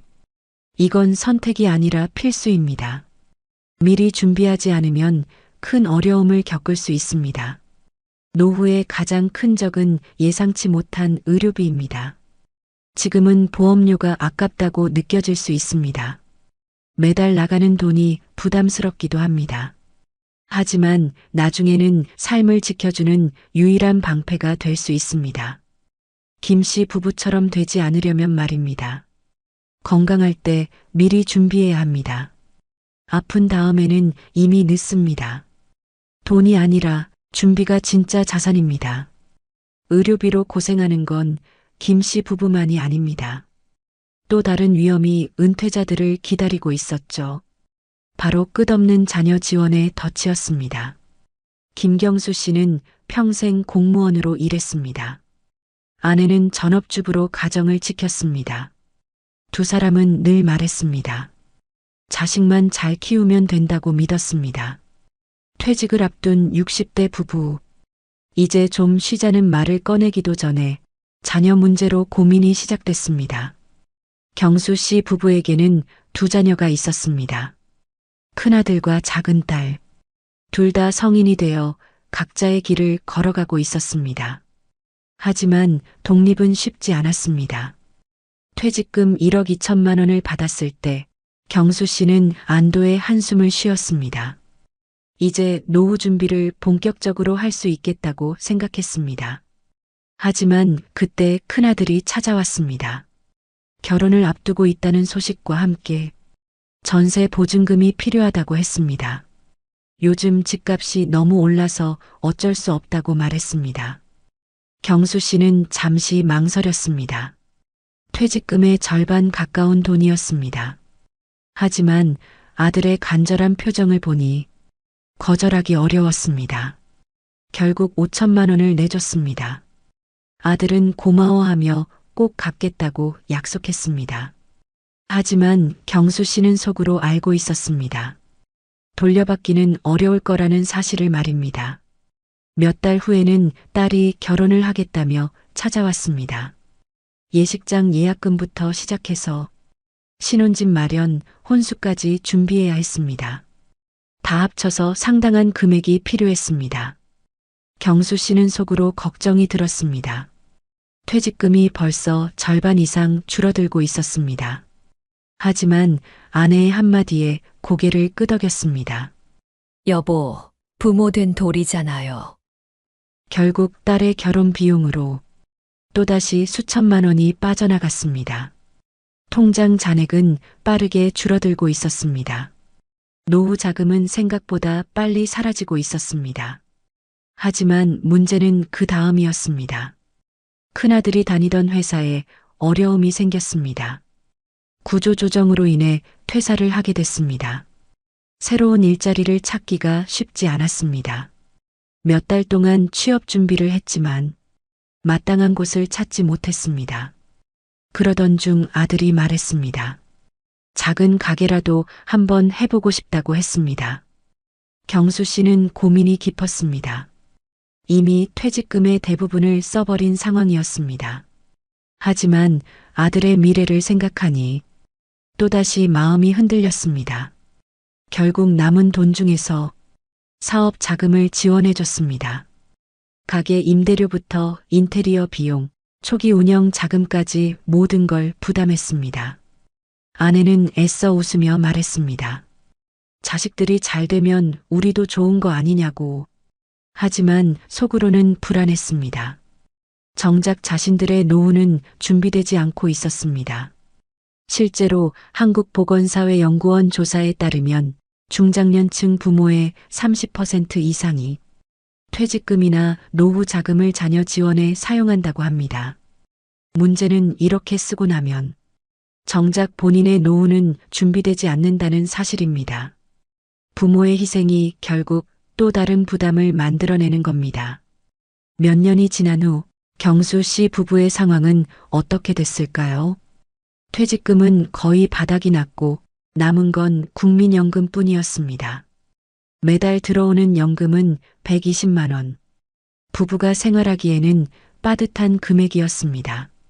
월세와 생활비를 내고 나면 남는 돈은 거의 없었습니다. 자식들은 고마워했습니다. 하지만 정작 부모는 스스로의 노후를 포기한 대가를 치러야 했습니다. 도움을 청하고 싶어도 자식들도 각자 바빴습니다. 생활비를 감당하기도 벅찬 상황이었습니다. 경수 씨는 종종 후회했습니다. 자식을 돕는 건 좋지만 한계를 두지 않은 게 문제였다고 생각했습니다. 부모의 노후가 무너지면 결국 자녀에게도 짐이 된다는 걸 그때서야 깨달았습니다. 주변에서도 비슷한 이야기를 많이 들었습니다. 퇴직금을 자녀에게 다 써버리고 나중에 어려움을 겪는 부모들이 많았습니다. 특히 자녀의 결혼이나 사업 자금 지원 때문에 노후 준비를 못한 경우가 많았습니다. 어떤 분은 이렇게 말했습니다. 자식 위해서 한 일인데 왜 후회되는지 모르겠어요. 마음과 현실 사이의 괴리감을 느끼고 있었습니다. 또 다른 분은 이런 이야기를 했습니다. 도와주고 싶은 마음은 굴뚝 같은데 정작 우리 노후는 어떻게 해야 할지 모르겠어요. 많은 부모들이 같은 고민을 하고 있었습니다. 사실 자녀를 돕는 게 잘못된 건 아닙니다. 부모로서 당연한 마음입니다. 하지만 문제는 한계선을 두지 않은 지원입니다. 부모의 노후가 무너지면 결국 자녀에게도 부담이 됩니다. 현명한 부모들은 다르게 접근합니다. 자녀 지원에 일정한 한계를 두고 자신들의 노후도 함께 준비합니다. 우리가 건강하고 안정적이어야 자식들도 편하다는 생각을 갖고 있습니다. 어떤 부모는 이렇게 말했습니다. 처음에는 야박하다고 생각했는데 지금 보니 그게 맞는 것 같아요. 자녀도 부모의 노후 준비가 필요하다는 걸 이해하게 됐다고 했습니다. 경수 씨 같은 상황을 피하려면 미리 계획을 세우는 게 중요합니다. 자녀 지원 예산을 정해두고 그 범위 내에서만 도움을 주는 겁니다. 또한 자녀들과도 솔직하게 대화해야 합니다. 부모의 노후 준비가 왜 중요한지 함께 이해하고 협력하는 게 필요합니다. 희생이 사랑이 아닙니다. 지혜로운 선택이 진짜 사랑입니다. 부모와 자녀 모두가 행복한 노후를 만들어가는 것. 그것이 진정한 가족의 모습이 아닐까요? 정민호 씨 62세. 평생을 회사에 다니며 성실히 살았습니다. 퇴직금 1억 8천만 원을 손에 쥐었을 때 가슴이 뿌듯했습니다. 30년 넘게 직장 생활을 하며 한 푼 두 푼 모은 소중한 돈이었습니다. 이제 은퇴 후 여유로운 생활을 할 수 있겠다고 생각했습니다. 하지만 주변에서 가장 많이 들은 말은 이것이었습니다. 형, 갭 투자해. 집값은 무조건 오른다니까. 친구들, 동료들, 심지어 가족들까지 모두 부동산 투자를 권했습니다. 부동산은 절대 안 망한다. 많은 사람들이 그렇게 믿었습니다. 특히 서울 근교 아파트는 계속 오를 거라는 확신이 있었습니다. 민호 씨는 아내와 상의했습니다. 아내는 잠시 망설였습니다. 평생 모은 돈을 투자한다는 게 부담스럽기도 했습니다. 하지만 주변의 성공 사례들을 들으니 마음이 흔들렸습니다. 다들 하는데 우리만 안 하면 손해 아닌가요? 결국 아내도 동의했습니다. 민호 씨 부부는 결정을 내렸습니다. 서울 외곽 신도시 아파트 2채를 전세 끼고 사기로 했습니다. 갭 투자라는 새로운 도전이 시작됐습니다. 첫 번째 아파트는 4억 원짜리였습니다. 전세금 3억 원을 끼고 1억 원만 투자하면 되는 조건이었습니다. 레버리지 효과로 큰 수익을 낼 수 있다고 했습니다. 두 번째 아파트도 비슷한 조건이었습니다. 퇴직금 1억 8천만 원 중 대부분을 두 아파트 투자에 사용했습니다. 남은 돈은 생활비로 쓸 계획이었습니다. 처음에는 기분이 좋았습니다. 부동산 중개업소에서는 몇 년만 버티면 집값이 크게 오를 거라고 했습니다. 그러면 큰 수익을 낼 수 있다고 장담했습니다. 민호 씨는 매일 부동산 뉴스를 확인했습니다. 집값 동향을 살펴보며 언제 팔 타이밍을 잡을지 고민했습니다. 성공한 투자자가 된 기분이었습니다. 하지만 몇 달 후부터 분위기가 달라지기 시작했습니다. 정부의 부동산 규제가 강화됐고 금리도 점점 오르기 시작했습니다. 더 큰 문제는 전세 시장의 변화였습니다. 전세 수요가 줄어들면서 새로운 세입자를 구하기 어려워졌습니다. 기존 세입자들도 이사를 가겠다고 했습니다. 첫 번째 아파트 세입자가 먼저 나갔습니다. 전세금 3억 원을 돌려줘야 했지만 새로운 세입자는 쉽게 구해지지 않았습니다. 몇 달 동안 공실이 이어졌습니다. 민호 씨는 급하게 전세금을 마련해야 했습니다. 은행에서 대출을 받아 전세금을 돌려줬습니다. 이자 부담이 시작됐습니다. 두 번째 아파트 상황도 비슷했습니다. 세입자가 계약 만료와 함께 전세금 반환을 요구했습니다. 하지만 새로운 세입자는 나타나지 않았습니다. 설상가상으로 집값까지 떨어지기 시작했습니다. 매수할 때보다 시세가 낮아져서 팔려고 해도 손해가 큰 상황이었습니다. 진퇴양난에 빠진 셈이었습니다. 민호 씨는 밤잠을 이루지 못했습니다. 매달 나가는 대출 이자만 해도 상당한 금액이었습니다. 생활비까지 부족해지기 시작했습니다. 아내는 절망적인 표정으로 말했습니다. 여보, 우리 이제 어떻게 해요? 목소리에는 불안과 후회가 섞여 있었습니다. 국토연구원 자료에 따르면 2020년 이후 전세 보증금 반환 사고 금액은 매년 1조 원 이상 발생하고 있습니다. 특히 60대 이상 은퇴자들의 갭투자 피해는 전체 피해자의 20% 이상을 차지한다고 합니다. 민호 씨 같은 경우가 결코 드물지 않다는 뜻입니다. 결국 민호 씨는 큰 손실을 감수하고 두 아파트를 모두 팔아야 했습니다.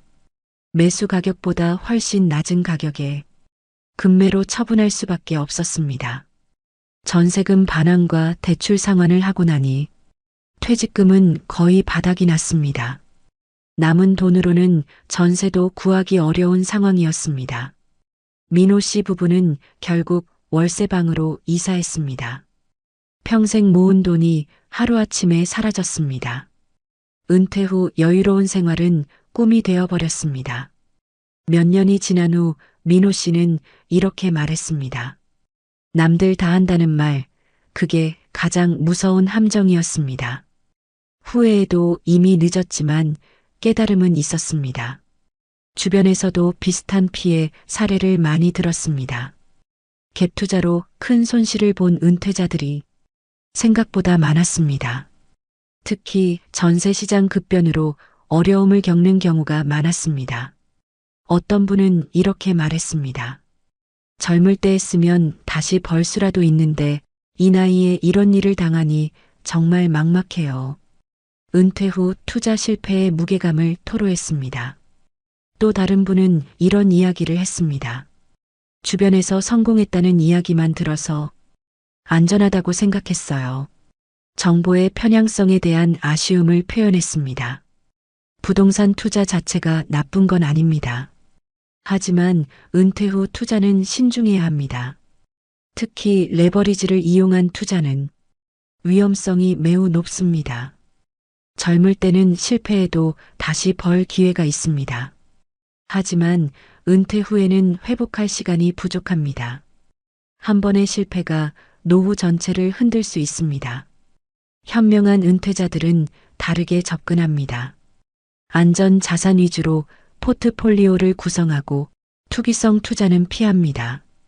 잃지 않는 것을 최우선 목표로 삼습니다. 어떤 전문가는 이렇게 말했습니다. 은퇴 자금은 수익률보다 안전성이 중요해요. 노후 자금의 기본 원칙을 강조했습니다. 민호 씨 같은 상황을 피하려면 투자 결정을 신중하게 해야 합니다. 특히 다들 한다는 말에 휘둘리지 말고 자신의 상황을 객관적으로 판단해야 합니다. 또한 전문가의 조언을 구하는 것도 중요합니다. 투자 상품의 위험성을 충분히 이해하고 감당할 수 있는 범위 내에서만 투자해야 합니다. 노후 자금은 절대로 투기성 투자에 들어가선 안 됩니다. 평생 모은 돈은 잃지 않는 것이 가장 큰 수익입니다. 부동산도 주식도 코인도 노후에는 안전이 답입니다. 투자 실패로 노후 자금을 잃는 것도 무섭지만 더 예상치 못한 일이 일어날 수 있습니다. 40년을 함께한 부부에게 찾아온 또 다른 시련. 황혼 이혼이 가져온 경제적 충격이었습니다. 박순자 씨 68세. 남편과 40년을 함께 살아왔습니다. 젊은 시절부터 지금까지 긴 세월을 같이 보냈습니다. 하지만 나이가 들수록 부부 사이의 갈등이 깊어졌습니다. 성격 차이, 생활 습관의 차이. 젊을 때는 참을 수 있었던 것들이 이제는 견디기 어려워졌습니다. 이 나이에 무슨 이혼이냐? 예전에는 남 얘기 같았지만 지금은 흔한 현실이 되었습니다. 그리고 그 결과는 생각보다 훨씬 무거웠습니다. 남편은 은퇴 후 집에만 있으면서 하루 종일 TV만 보거나 술을 마셨습니다. 순자 씨는 혼자서 집안일을 다 해야 했습니다. 대화도 점점 줄어들었습니다. 작은 일로 다투는 일이 잦아졌습니다. 음식 투정, 청소 문제, 용돈 문제, 모든 게 갈등의 원인이 됐습니다. 40년을 함께 산 부부라고 믿기 어려웠습니다. 자식들도 양쪽 편을 들기 어려워했습니다. 그냥 참고 사세요라고 말하지만 당사자들의 마음은 이미 멀어져 있었습니다. 순자 씨는 고민 끝에 결정했습니다. 남은 인생이라도 편하게 살고 싶다고 생각했습니다. 40년을 함께 했는데 결국 남은 건 빈 지갑뿐이구나. 결국 황혼 이혼을 택했습니다. 주변에서는 만류했지만 순자 씨의 마음은 이미 굳어져 있었습니다. 더 이상 함께 살 수 없다고 판단했습니다. 이혼 과정에서 재산 분할이 시작됐습니다. 순자 씨는 위자료 대신 살던 아파트를 반으로 나눠 가지기로 했습니다. 아파트 시세가 4억 원이었으니 각자 2억 원씩 갖는 조건이었습니다. 남편은 집을 팔아 절반의 금액을 가져갔고 순자 씨는 그 돈으로 작은 전세를 얻었습니다. 겉보기엔 공평해 보였습니다.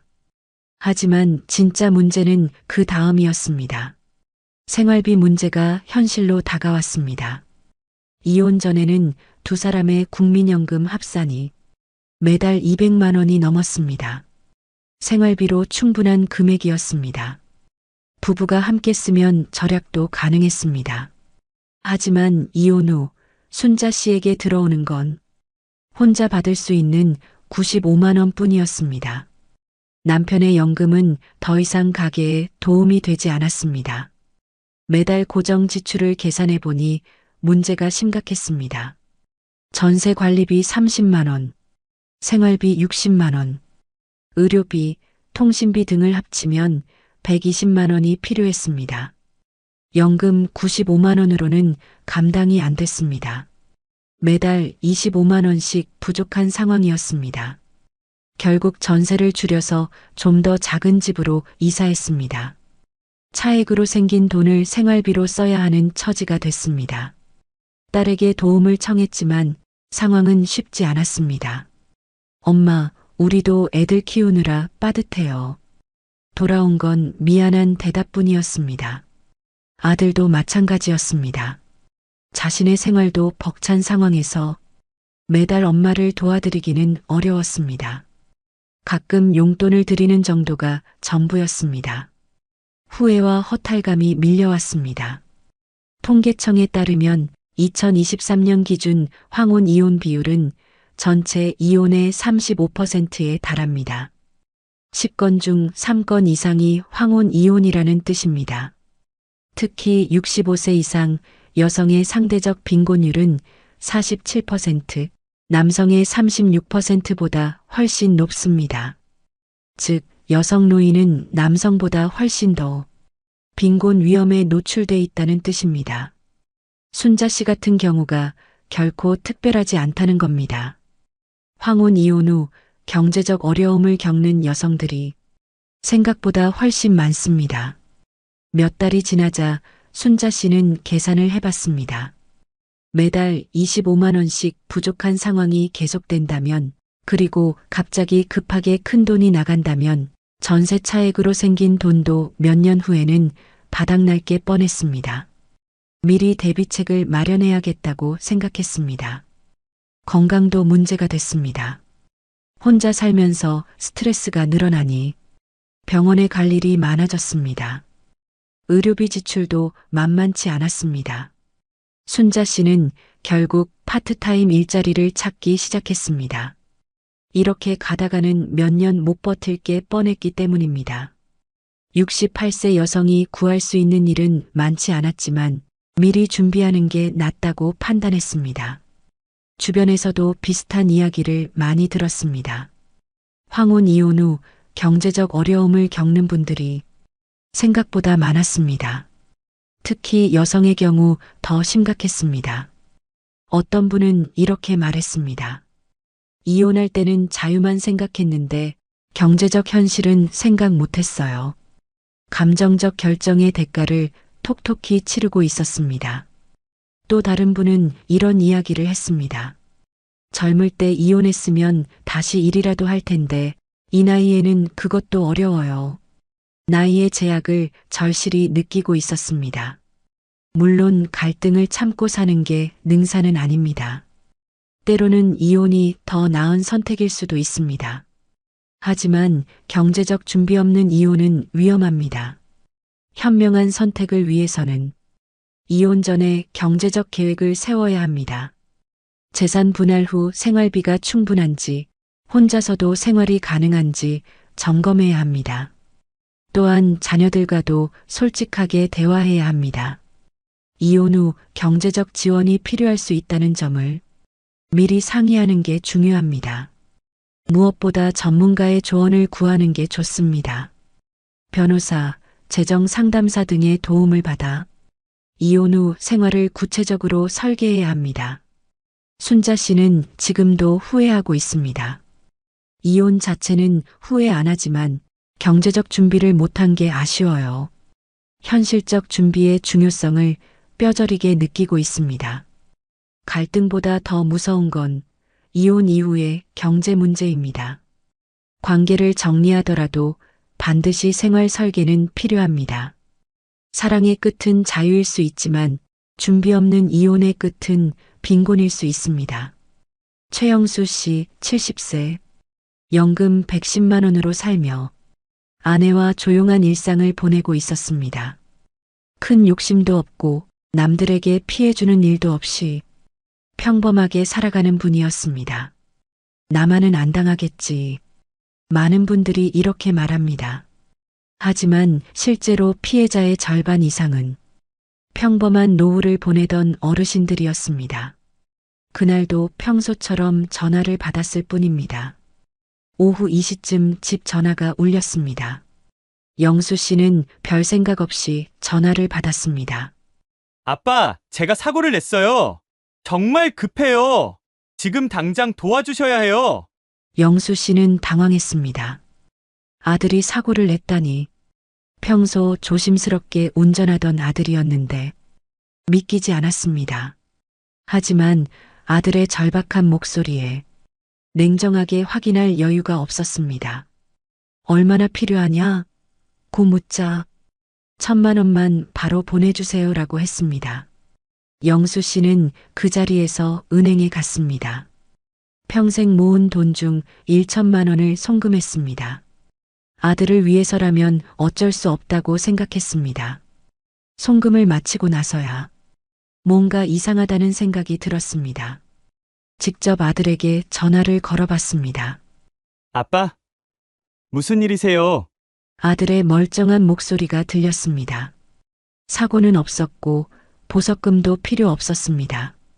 그제서야 영수 씨는 깨달았습니다. 보이스피싱을 당했다는 사실을 말입니다. 하지만 이미 늦었습니다. 1,000만 원은 되돌릴 수 없었습니다. 왜 잘 속을까요? 긴급성 때문입니다.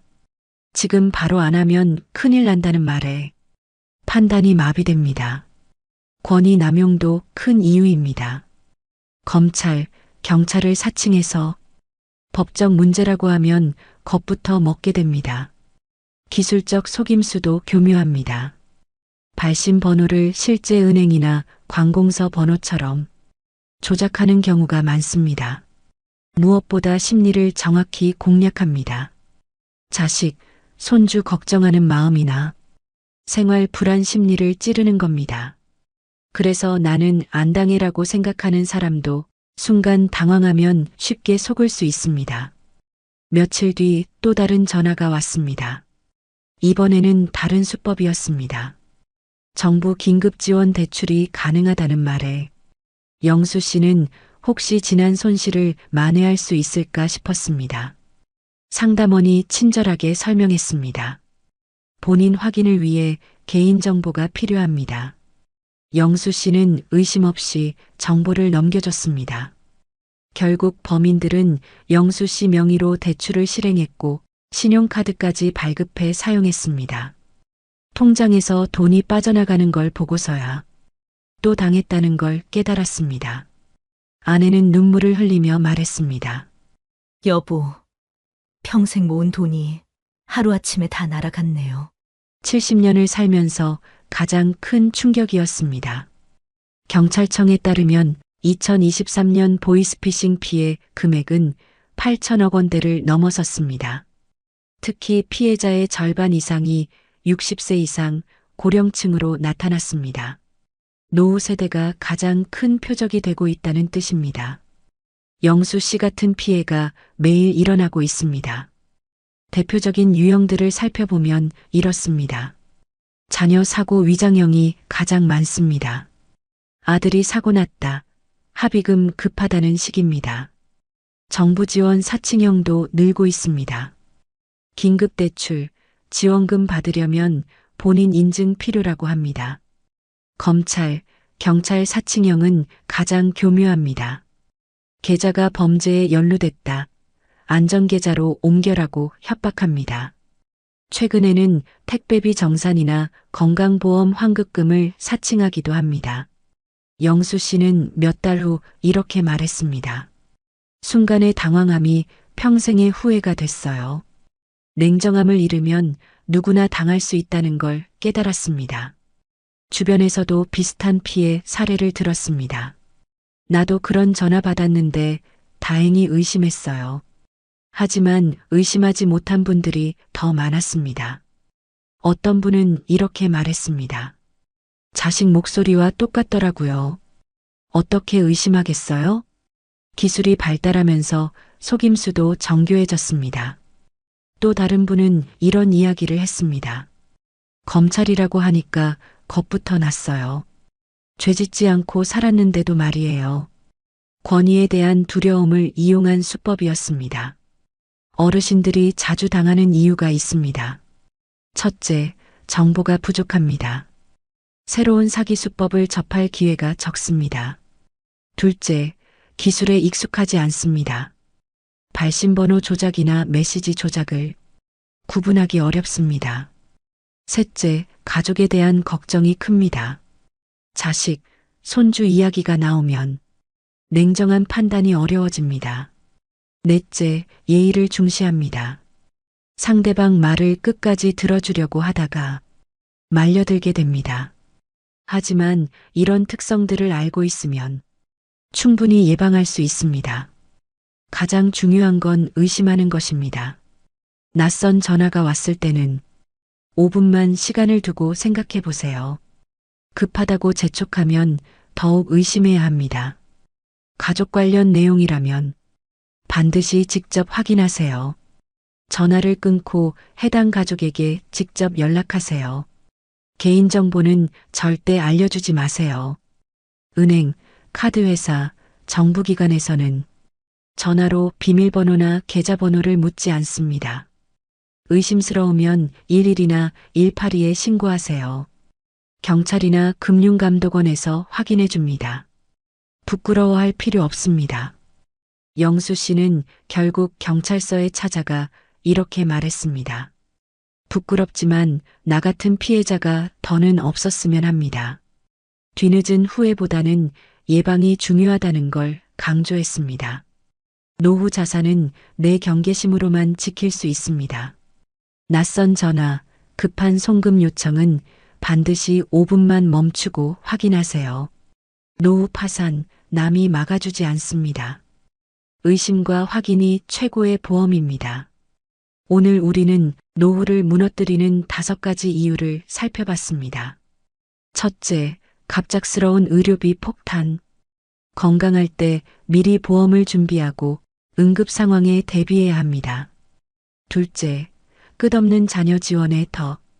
자녀를 돕되 반드시 한계선을 정하고 부모 자신의 노후도 지켜야 합니다.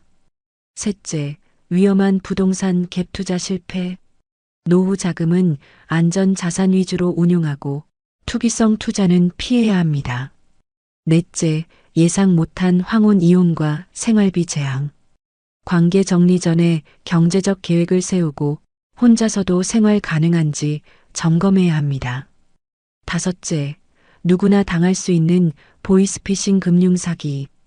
의심하는 습관을 기르고 급한 요청에는 반드시 5분 멈추고 확인해야 합니다.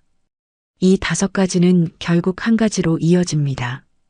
준비 없는 노후는 누구에게나 위기입니다. 혹시 이 이야기 속에서 여러분의 모습이 보이지 않으셨나요? 노후 파산은 남의 일이 아닙니다. 하지만 미리 알고 준비한 사람은 피할 수 있는 현실입니다. 가장 중요한 건 지금 시작하는 것입니다. 늦었다고 생각하지 마세요. 오늘부터라도 하나씩 점검해 보세요. 보험은 충분한지, 자녀 지원의 한계선은 있는지, 투자는 안전한지, 관계는 건강한지, 사기 예방 습관은 있는지 말입니다. 돈보다 중요한 건 지혜입니다. 그리고 지혜로운 준비가 여러분의 노후를 지켜줄 유일한 길입니다. 오늘 영상이 도움이 되셨다면 구독과 좋아요, 댓글 남겨주세요. 앞으로 더 많은 이야기를 전해드리는 큰 힘이 됩니다. 여러분의 안전하고 행복한 노후를 응원합니다.